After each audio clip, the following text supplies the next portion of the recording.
Thank you buat semuanya yang udah tune in sejak awal. Jadi di episode hari ini, di podcast kali ini, kita akan bahas NFT bersama dua orang yang berpengalaman di dunia NFT. Satu sangat berpengalaman di dunia JPEG, satu sangat berpengalaman di dunia game. Tapi apakah hanya sebatas itu? Nah, di episode ini, bukan episode aja, ini sebenarnya saya akan buat jadi seri. Soalnya kalau kita buat satu episode, mungkin nanti kepanjangan. Dan pengalaman saya, yang panjang-panjang itu yang nonton cuma sedikit. Jadi daripada dipanjangin, mending gue bagi-bagi jadi 2-3 episode, kemudian bisa dikonsumsi lebih banyak gitu. Untuk Bro Evan, mungkin udah banyak yang sebelumnya udah tune in, udah pernah kenal, udah pernah tahu, wah Bro Evan nih di NFT, di game juga ada, kan begitu. Kali ini kan ada tamu baru, ada Bro Himawan. Nah, mungkin Bro Himawan bisa sharing dong background-nya apa, kenapa bisa suka NFT atau kenapa bisa masuk kripto, dan itu sejak kapan gitu. Oke, terima kasih nih Bu Kris. Sip. So, mulai dari ini aja ya, mulai dari masuk kripto ya. Yes. Sebenarnya saya kan kerja di Eropa nih, tahun 2016. Ada temen waktu pertama kali masuk di perusahaan yang ngomongin tentang Bitcoin. Bahkan ngajakin beli mining bareng waktu itu. Karena dia order mesin beberapa, dia ngajakin gitu kan. Tapi kebetulan saya juga punya startup di Jakarta, jadi fokus membiayai biaya startup. Jadi nggak pernah ngeliat tuh, ya, ngebaca lah tentang Bitcoin, oke ini menarik, tapi belum ke situ lah, ya kan. Nah, tahun 2020 COVID terjadi, kebetulan saya lagi butuh untuk mentransfer uang dari luar negeri ke Indonesia. Mencoba banyak hal, banyak masalah juga sama bank lokal, sempat di freeze juga account karena terlalu banyak mentransfer gitu ya, demi kepentingan customer kata banknya kan. Dari situ saya mulai mendalami dan mulai coba pakai Bitcoin dari 2020. Jadi memang saya pakai waktu itu bukan buat investasi tapi memang buat transfer uang gitu kan. Transfer uang ya, wah menarik juga, ternyata bisa transfer cepat gitu kan, walau biayanya masih tergolong mahal ya, karena nggak pakai Lightning kan, masih $30. Tapi dari situ mulai belajar, jadi tahu ya, sempat nyobain macam-macam, nyobain transfer pakai Tron juga pernah, pakai BNB segala macam lah dicobain, dan makin lama makin mempelajari gitu kan. Akhirnya semakin tertarik dan memutuskan untuk masuk lah, menseriusi untuk menjadi aset investasi ya, Bitcoin dan juga platform smart contract. Nah, karena mulai dari Bitcoin, kemudian mulai dari platform smart contract kayak Ethereum, mulai baca-baca apa itu Solidity dan lain-lain, tertarik sama use case-nya kan, ada DeFi, ada DEX, cobain semua, nemu ini NFT. Waktu itu saya juga sangat skeptis ya, tahun 2021 awal, ya. Buka account di OpenSea itu bulan April, seingat saya, tapi masih nggak bisa mikir gitu. Kok ada orang beli gambar-gambar harganya mahal. Waktu itu ngelihat harga di atas 0,1 Ethereum buat JPEG aja udah aneh gitu. Ada yang mau, karena sekitar berapa, $200-300 gitu kan. Kok ada yang mau beli? Bahkan saya udah ngelihat tuh waktu itu Bored Ape ya. Bored Ape itu masih sekitar 1 Ethereum. Saya pikir cuma orang gila yang beli gambar monyet 1 Ethereum. $2.000 lebih kan. Siapa gitu yang mau beli? Dan saya nggak pernah beli tuh waktu itu. Jadi cuma belajar aja, apa sih ini, ikutan Discord-nya, ikutan giveaway dan lain-lain. Sampai akhirnya mulai beli satu lah, bulan Agustus kalau nggak salah. Cobain lah beli satu gitu kan. Beli satu yang ternyata udah lewat hype-nya kan. Jadi beli satu, harga di 0,1 misalnya. Baru beli nggak berapa lama, harganya malah ngedrop. Gitu. Wah, salah beli. Gitu. Nah, tapi mental dijen kan, cobain lagi gitu, mulai nyobain beberapa gitu kan, sambil mendalami sebenarnya apa sih gitu, kenapa orang melihat itu sebagai value. Jadi kalau misalnya di summary kenapa masuk ke NFT, mungkin karena curiosity ya awalnya gitu kan, karena tertarik memang dengan Bitcoin, tapi setelah Bitcoin jadi alat investasi terus mulai ngelihat platform smart contract kayak Ethereum, dan mulai ngelihat use case-nya apa. Selain DeFi ternyata ada NFT dan yang nyobain gitu. Jadi awalnya gitu. Menarik, menarik, menarik. Nah, namun sebenarnya di Bro Himawan sendiri memang itu orang teknikal yang ngerti teknologi atau memang orang awam seperti saya gitu loh yang kalau saya kan orang finance Ya. ngerti uang tapi nggak ngerti teknologi. Teknologinya belajar sendiri, otodidak. Oh gitu. Iya, Iya. iya. Iya, sebenarnya ya saya sekarang juga masih kerja di Fortune 500 company kan, yang memang perusahaan teknologi. Dari sebelumnya juga, kebetulan perusahaan saya yang sekarang itu kan memang distributed database banget gitu ya. Jadi data centernya di mana-mana. Jadi memang menarik kan mencoba apa namanya mendistribusikan data ke berbagai lokasi. Hmm. Itu tantangan besar ketika kontrolnya centralized gitu kan. Nah, ketika baca Bitcoin, wah ini udahlah tersebar terus decentralized kan, berarti kan harus mengandalkan konsensus.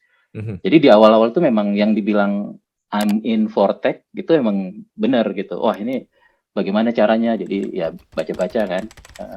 Ethereum juga gimana, Cardano gimana, Polkadot, Solana. Awalnya sih dari situ gitu. Sebelum akhirnya memutuskan buat apa namanya untuk menjadikan ini jadi alat investasi. Berarti bisa dikatakan Bro Himawan angkatan NFT 2020 gitu ya? Ya, bisa dibilang 2020 lah, 2020 walau nggak beli macem-macem sampai 2021 kemarin gitu kan, mulai beli. Oke, menarik, menarik. Nah, ini gua next ke Bro Evan karena ini menurut saya ini adalah pertanyaan yang mungkin nanti saya harapannya bisa kasih dua penjelasan baik dari sisi teknis dan sisi orang awam gitu loh. Apa itu NFT sebenarnya gitu loh? Makanan jenis apa? Kenapa NFT ini baik gitu loh? Oke. NFT kan non-fungible token.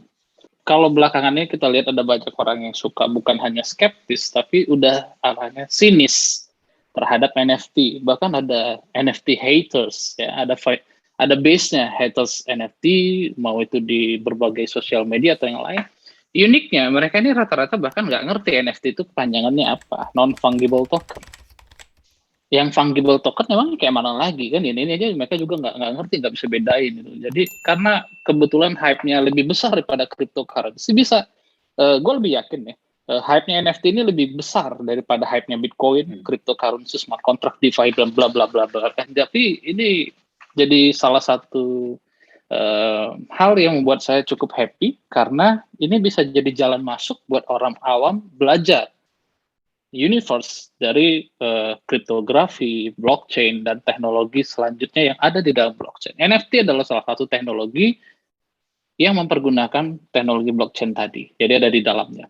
Non-fungible token artinya setiap tokennya itu dia tidak terikat trade-nya, cirinya, atau apapun atribut di dalamnya dengan token lain yang sebenarnya sama dengan dia. Nah, kalau yang fungible token yang dia sama, contoh teman-teman mungkin sudah kenal Bitcoin. Nah, ini yang paling pertama ya, nenek moyangnya. Lalu selanjutnya ada Ethereum lah, ada Binance yang BNB ya, Binance Coin, ada Tron, ada bla bla bla dan sebagainya. Semua itu fungible token. Karena kalau saya punya satu Bitcoin, misalnya Bro Chris punya 0,01 Bitcoin, ini Bitcoin yang sama. Kalau dia transfer ke saya, Bitcoin saya berarti jadi 1,001. Sama. Dan kalau saya transfer misalnya 0,5 ke Bro Chris tadi, dia tetap Bitcoin yang sama. Jadi nggak ada yang bisa bedain ini Bitcoin yang mana. Sebenarnya yang pergi ke dia, pergi ke saya, dan yang sudah saya gunakan. Karena dia fungible. Menggunakan satu ledger yang sama, dan dia memang tipenya istilah interchangeable. Bisa kita pakai kemana-mana. Nah, kalau yang non-fungible token atau NFT tadi, nah, polanya di dalam ledger, public ledger atau di dalam blockchain ini berbeda. Dia seperti awalnya kita memang dia dekat dengan art, dengan seni pertama kali. Karena salah satu alasan untuk menciptakan non-fungible token dulunya adalah bagaimana untuk membagi kepemilikan. Kita punya sesuatu, tapi mau dibagi kepemilikannya kepada banyak orang. Ini awalnya. Sesuatu itu bisa jadi memang sebuah gambar, karya seni, sebuah entitas, atau apapun itu yang ingin kita wakilkan, tapi kita ingin melakukan fractionalize. Kita mau bikin fractionnya. seseorang memiliki 0,1 dan segala macam, tapi itu bagian dari ini. Tapi ada bedanya, bukan berarti interchangeable. Nah ingat tadi, Ethereum, Bitcoin, yang lain itu interchangeable. Tapi NFT tidak interchangeable, karena mereka memiliki perbedaan untuk setiap serinya. Disederhanakan dengan istilah seri, ada serinya. Jadi dulu serinya cukup begini, katakan saya punya NFT, katakan NFT-nya box. Dalam box ini terbelah ada katakan 10 seri berbeda. Seri nomor 1 sama si Anu, seri nomor 2 sama si Anu, dan itu. Nah, selanjutnya berkembang. Di dalam ternyata setiap seri itu dia trade-nya beda-beda rupanya. Trade-nya kalau seri A ada garis birunya, seri B ada garis. Tapi itu merupakan satu kesatuan dari satu token yang sama. Dia menyebar menjadi NFT yang berbeda. Jadi di dalam blockchain, sebenarnya setiap NFT itu satu sebenarnya. Tetapi dia memiliki token ID yang berbeda. Token ID nomor sekian sama si Anu, nomor sekian sama si Anu. Nah ini bisa dikembangkan. Jadi contoh untuk kepada OpenSea atau yang teman-teman kenal NFT yang art tadi, setiap token ID itu akan mengarahkan pada file yang berbeda di dalam IPFS-nya. Jadi gambarnya akan berbeda kalau kita mau bikin. Di dalam dunia game, token ID tersebut gambarnya atau trade-nya disimpan oleh si punya game tadi atau blockchain yang menjalankan gamenya tadi. Baik itu bisa disimpan di servernya game, bisa juga trade tersebut disimpan di dalam blockchain lagi. Tapi nggak semua blockchain memiliki kemampuan yang sama dalam menyimpan ini. Oleh karena ini ada berbagai macam protokol NFT juga. Mungkin teman-teman udah cukup familiar dengan protokol NFT di Ethereum, EVM based, di mana ada ERC 721, ERC 155, gitu kan? Nah, itu bisa berbeda konsep dan cara menyimpan data trade-nya tadi di dalam NFT yang lain. Kita kenal ada platform lain namanya Tezos ya. Di Tezos juga ada NFT. Ada market yang cukup besar. Dan mereka punya campaign berbeda dengan OpenSea, dengan bicaranya clean NFT, biayanya murah, tidak menggunakan proof of work misalnya. Karena Tezos pakai proof of stake, jadi clean lah ya, tidak ada apa ya, carbon print kan gitu ya. Oke, jadi mereka punya campaign masing-masing. Iya, carbon footprint. Ada ya, ada ya, itu kita tidak bisa deny dan sangkali. Dan saya juga cukup collect lah beberapa yang ada di sana juga. Ada, saya punya koleksi. Dan saya appreciate gitu loh. Wah, ini saya suka gambar, saya suka artnya, saya suka komunitasnya, saya ambil. Jadi bukan karena saya mau melakukan flipping gitu. Ada NFT yang lain lagi. Contoh NFT yang di blockchain Hive, di game Splinterlands, NFT yang di Wax, blockchain Wax gitu kan. Nah, setiap blockchain ini memiliki caranya masing-masing menyimpan trade tadi. Enggak harus mengikuti yang di Ethereum tadi caranya. Di mana Ethereum menggunakan cara yang ERC 721 tadi, satu token punya seri yang berbeda-beda, dan yang disimpan adalah pembeda seri tadi. Dia bisa menyimpan pada kontraknya, ini gambarnya yang mana, ini gambarnya yang mana. Atau ini berisikan trade seperti apa. Dulu pertama kali menggunakan ini, yang punya trade adalah CryptoKitties. CryptoKitties kita bisa melakukan breeding, mengawinkan dengan token yang berbeda untuk minting token yang baru di dalam kontrak yang sama. Bukan menciptakan kontrak yang berbeda ya, di dalam kontrak yang sama bisa meminting token ID yang baru dengan menggabungkan dua atau lebih trade yang berbeda. Trade diambil dari trade ini. Itu cara kerja pertama kali yang diadopsi oleh Axie Infinity. Axie Infinity juga mulainya di blockchain Ethereum. Tapi kan terbatas ya, karena banyaknya transaksi yang bisa terjadi, fee-nya sangat tinggi. Akhirnya mereka bikin layer 2, namanya Ronin Blockchain. Ronin Blockchain itu sudah di tweaking agar performanya merupakan performa yang paling baik untuk menjalankan game.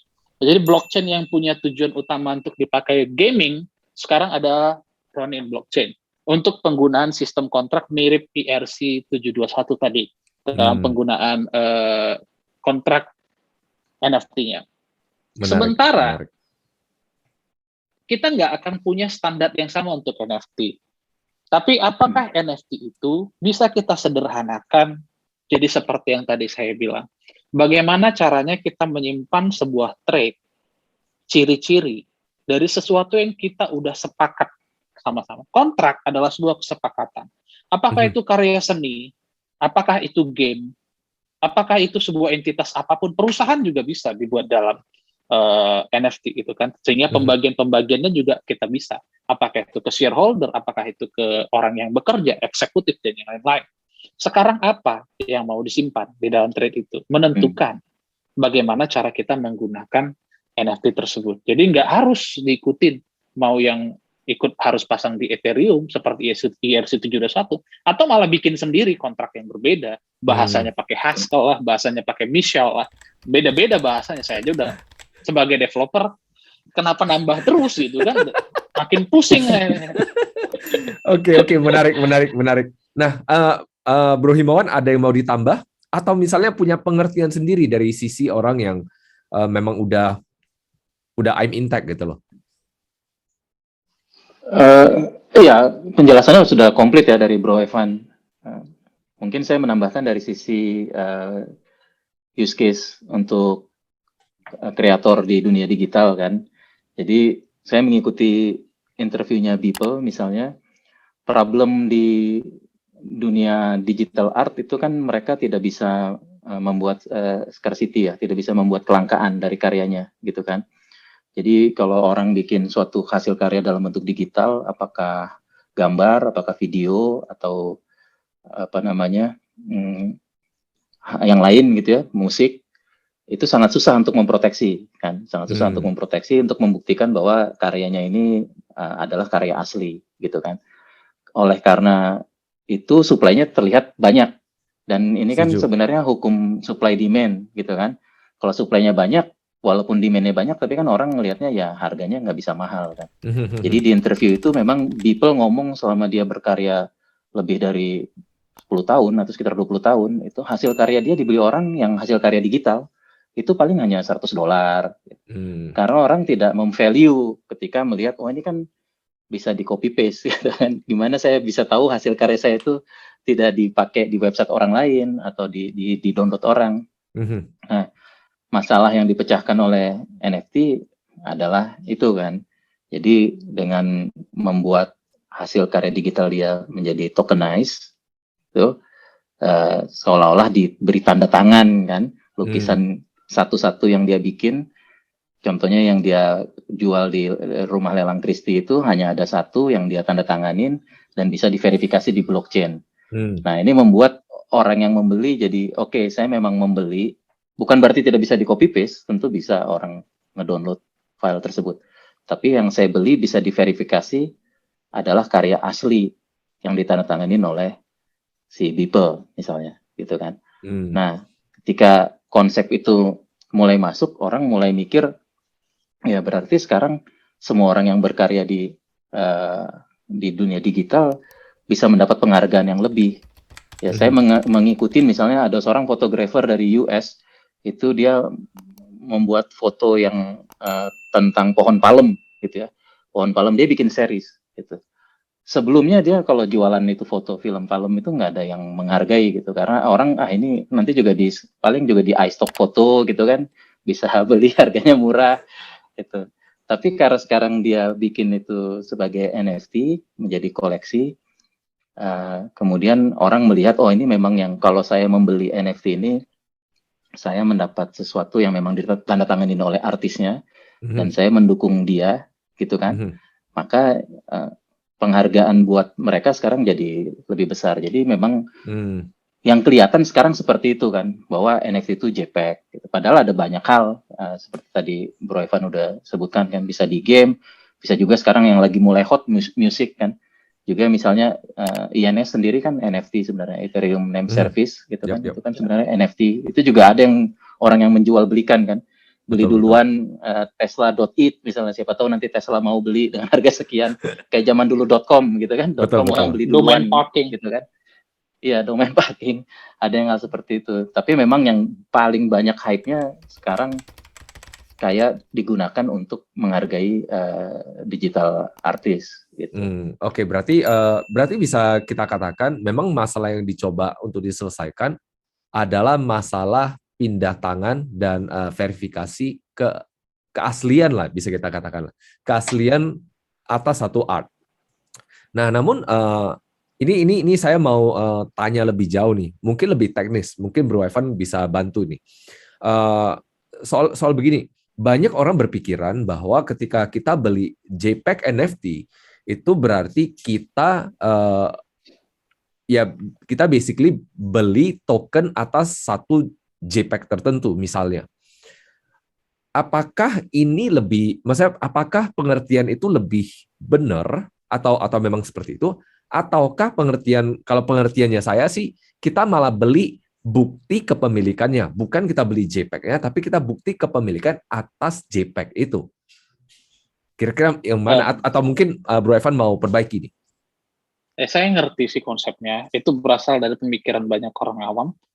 Ya, ini konyol. Kenapa gua nggak klik kanan, save as? Iya kan? Right click, save. Done. You have your JPEG. I have your JPEG. I don't have to pay that much, $2,000, $3,000. That ridiculous. Katanya kan begitu. Oke. Sekarang begini. Kalau kita bicara soal digital art scarcity, seperti yang Beeple bilang dia penuhi, kita tidak bisa expect.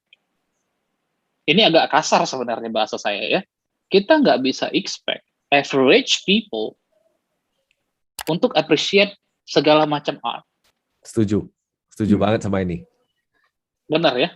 Setuju, benar banget. Sama seperti orang mungkin kalau bilang, gue bisa aja pesan kopinya lukisan Mona Lisa gantung di rumah gue. Bisa. Ada painter-painter yang bisa kopi dengan bagus dan rapi. Bayaran hanya sekian juta rupiah saja dan sudah dapat dalam kanvas ya, oil on canvas, bukan print.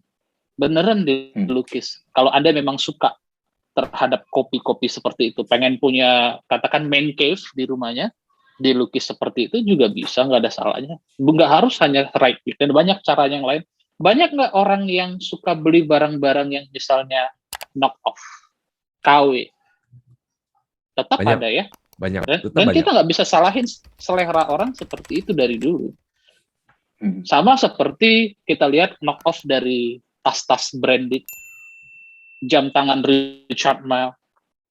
Yang ngapain gue beli 12 miliar? Iya kan? Bisa aja gue beli di Glodok 1, sekian juta, tapi dapat kualitasnya mirip loh, beneran mirip.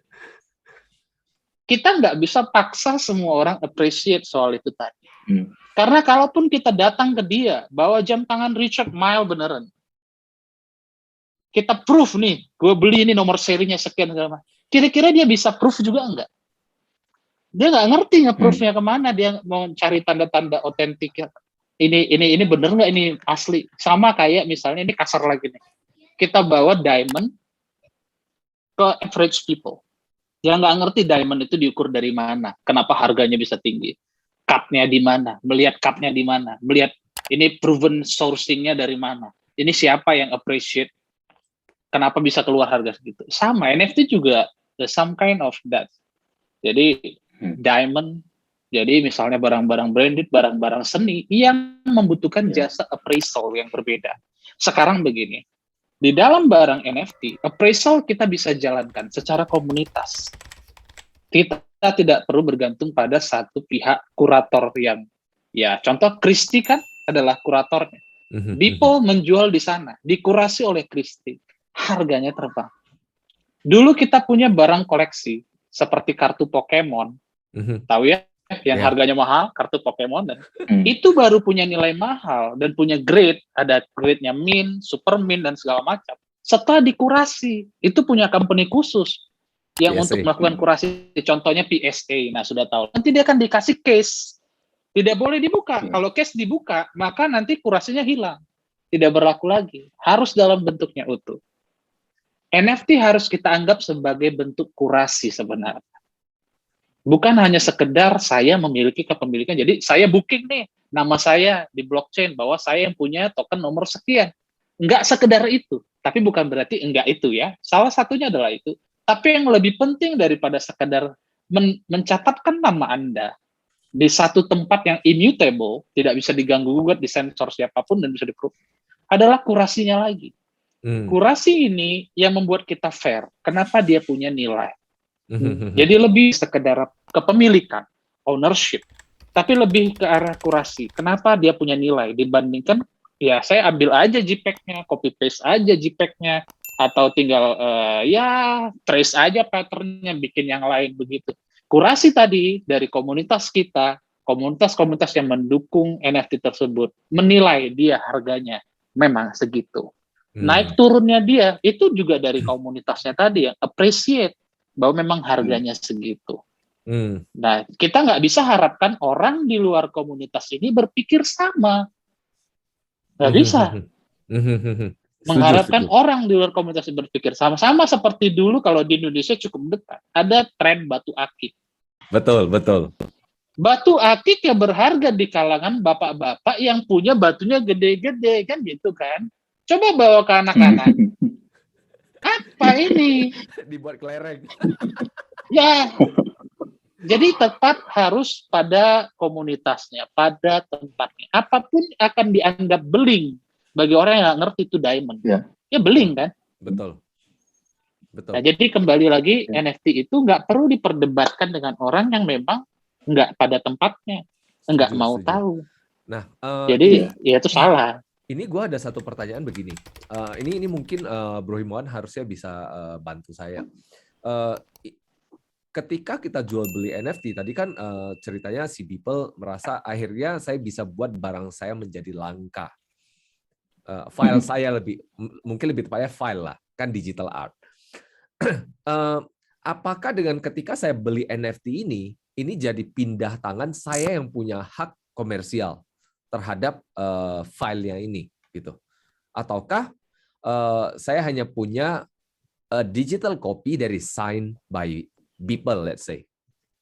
Ya, tergantung projectnya, bro. Jadi ada project yang seperti itu yang memang ketika kita beli kita dapat token, yang tokennya tadi sebenarnya mengarah ke file digital tertentu gitu ya, bisa disimpan di centralized server, bisa juga di IPFS gitu kan. Itu tergantung projectnya. Dan ada yang memberikan full ownership termasuk menggunakan IP gitu kan. Nah, biasanya yang memberikan seperti itu yang diapresiasi lebih oleh komunitas karena mereka bisa membuat produk derivatif atau bahkan bisa membuat bisnis yang menggunakan NFT mereka gitu kan. Jadi tidak ada yang melarang, misalnya kalau dia beli gambar monyet itu memang punya dia, terus dia bikin jadi t-shirt dan dia jual belikan misalnya. Nah, itu kita harus lihat nanti apakah itu diperbolehkan atau tidak gitu kan. Ada yang memberikan full ownership, ada yang belum. Ada yang bilang boleh kalau dipakai pribadi misalnya, tapi tidak boleh dikomersialkan gitu kan.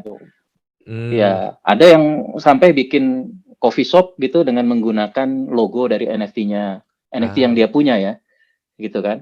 Nah, yang seperti itu balik lagi memang kita harus ngelihat ke proyeknya, tapi biasanya memang kalau yang memberikan hak seperti itu akan lebih dihargain karena memang ini tujuannya buat branding ya. Jadi ada beberapa tipe NFT sebenarnya, maksudnya bukan beberapa tipe dari segi teknisnya, tapi cara orang menjual. License mungkin ya? Ya kayak tadi kan kayak Beeple dia menjual hasil pure art lah. Kita ngelihatnya oh ini memang art. Biasanya orang yang beli kan memang mengapresiasi artisnya atau dia mau investasi ke artis baru ya. Banyak juga ini sering. Jadi ada artis baru dia mempromosikan diri di sosial media, di Twitter. Terus ada whale yang lihat, wah kayaknya karya kamu bagus. Dia beli, dia promosikan. Dia bilang saya invest ke kamu gitu kan. Nah, jadi dia invest ke artis ini, suatu ketika artis ini besar. Dan saya lihat ada tuh yang benar-benar dari karya fotografinya itu tidak begitu dihargain, hanya berapa puluh dolar sampai jadi ribuan dolar. Karena di endorse sama kolektor besar gitu kan. Misalnya kayak Gary V atau apa yang pakai handle yang dipercaya punya Snoop Dogg itu beli, orang akan ngelihat wah ini hasil karya ini, artis ini memang bagus misalnya. Nah, ada model NFT yang seperti itu. Tapi ada juga yang dia memberikan JPEG gambar, tapi juga memberikan akses eksklusif ke membership tertentu. Gitu kan. BIC gitu ya? BIC ada banyak yang lain juga sebenarnya. Jadi kalau misalnya punya itu bisa ikut event di Metaverse, bisa ikut event di real life juga, gitu kan. Nah, jadi memang beda-beda project, beda-beda lagi. Bahkan saya punya NFT yang tidak ada gambar artnya. Oh, Jadi 10.000 itu gambar artnya itu sama semua, karena yang dia jual memang akses eksklusif. Mungkin kalau di Indonesia kita familiar dengan kelas VIP trading, aha, ya kan misalnya. ada tuh dia jualan kelas VIP trading, bayar membership nanti dapat sinyal dari tradernya, misalnya gitu kan. Aha. Nah ada juga yang jual seperti itu di Hmm, NFT. Jadi kita beli NFT-nya, yang kita dapat itu gambarnya sama semua. Jadi memang yang dia jual bukan gambar sebagai NFT, tapi kalau punya NFT itu jadi ikut membership eksklusif, YouTube eksklusif, Discord eksklusif, kemudian hmm, dia ngasih alpha, istilahnya alpha kan. Ini project NFT yang launching, dia melakukan riset, silahkan beli. Bahkan mereka kalau kebagian whitelist dia bagikan nanti ke membershipnya hmm, dengan cara referral gitu ya. menarik, Jadi menarik. ada beda-beda, ada beda-beda. Nah kalau yang itu kan dia berarti tidak menjual brand, memang karena Mhm. tidak menjual art, tapi mirip kayak membentuk kayak apa ya? Ya kayak kalau dianalogikan mirip kayak itulah yang jualan VIP sinyal trading di Indonesia Hmm, gitu. menarik, menarik. Jadi bisa dikatakan sebenarnya di Indonesia daripada artis-artis buat token-token nggak jelas, mending artis-artis itu lagunya di NFT-in, dijual. Siapa nih yang mau beli royalti dari lagu saya? Harusnya bisa dong jadi begitu. Mungkin Bro Evan mau jawab dulu?